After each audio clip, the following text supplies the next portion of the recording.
அம்மா ஹாய் செல்லம்ஸ், வாங்க நம்ம வீட்ல என்ன ஸ்பெஷல்னு பார்க்கலாமா? பார்க்கலாமே வாங்க. அப்படியே டைரக்டா போயிடலாம். ம் மதியம் சாப்பிட்றதுக்கு முன்னாடி சாப்பிட்றதுக்கு ஒரு செவ்வாழை நல்லா பழுத்து போயிருக்கு.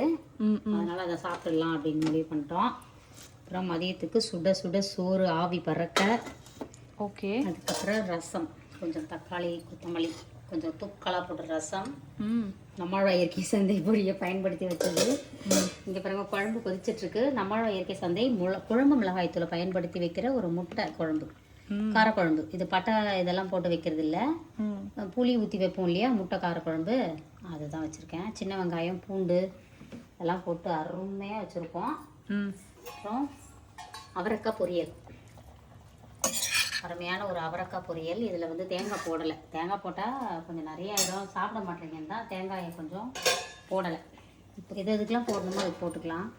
அதுக்கப்புறம் முட்டை பொரியல், முருங்கைக்காய் பொரியல். சாரி, முட்டை குழம்பை பற்றி பேசிட்டு அதே வந்துடுச்சு. அதுக்கப்புறம் இன்னும் ஒரு ஐட்டம் வந்து இங்கே இறக்கி வச்சுருக்கோம், முருங்கைக்காய் பொரியல், பார்த்துக்கோங்க. அதுக்கப்புறம் பார்த்தீங்கன்னா கீரை, எல்லா பயிறு வகையும் போட்டு ஊற வச்சு கூட்டு பண்ணியிருக்கோம். இதில் வந்து கிட்டத்தட்ட ஒரு 11 வகை பயிர் வகைகள் இருக்குது, போட்டு கூட்டு வச்சுருக்கோம். சூப்பரு. வேர்க்கடலையும் போட்டிருக்கோம். அம்மா வேறு லெவலில் சமைச்சிட்டேன். விரும்பின மாதிரி சாப்பிட போகிறோம். இன்றைக்கி ஒருபடி செல்லக்குட்டி ஸ்வீட்டில் டிஃபன் என்ன லஞ்ச் என்ன மறக்காமல் கமெண்ட் பண்ணுங்கள். அதுக்கப்புறம் இன்னைக்கு திருமண நாள், பிறந்த நாள் கொண்டாடும் அனைவருக்கும் எங்கள் மனமார்ந்த நல்வாழ்த்துக்கள். செல்லங்களா, வாழ்க வளத்துடன் எப்போதும் மகிழ்ச்சியாக நிம்மதியாக சந்தோஷமாக இருங்க. பட்டுக்குட்டீஸ், இருக்கிறது ஒரு லைஃப், கண்டதை போட்டு யோசிச்சு இருக்காமல் எப்பயும் போல சந்தோஷமாக இருங்க. காலமும் சூழ்நிலையும் எல்லாத்தையும் மாற்றி கொடுக்கும். நேற்றுக்கு ஒருத்தவங்க சொல்லியிருந்தாங்க, அம்மா என்கிட்ட வந்து வாட்ஸ்அப்பில் என்ன சொல்லியிருந்தாங்கன்னா, அம்மா என்கிட்ட வந்து எதுவுமே இல்லை, ஆனால் உங்களை மாதிரி வீடு கட்டணும்னு எனக்கு ஆசையாக இருக்குது அப்படின்னு சொல்லியிருந்தாங்க.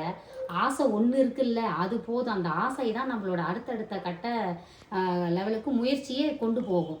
ஏதாவது ஒரு சின்னதாக ஒரு முயற்சி பண்ணுங்கள், கண்டிப்பாக அது கிளிக் ஆகும்.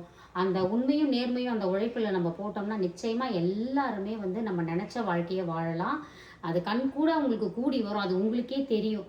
அப்படி தான் இப்போ வந்து நம்ம போயிட்டுருக்குறோம். நம்மளோட பாஸ்டெல்லாம் நீங்கள் பார்த்தீங்கன்னா நம்மளோட சேனலில் தெரியும், எந்த இடத்துலேருந்து இந்த இடத்துக்கு வந்திருக்கோன்றது. இதுக்கு வந்து ஒரே காரணம், எண்ணம் போல் வாழ்க்கை. நம்ம எண்ணத்தில் அதை வைக்கணும். நம்ம எண்ணத்தில் வச்சா மட்டும்தான் அடுத்த கட்ட லெவலுக்கு நம்ம போக முடியும். சரிங்களா? அந்த செலவுடிச்சு நான் ரிப்ளை கொடுத்தேன்.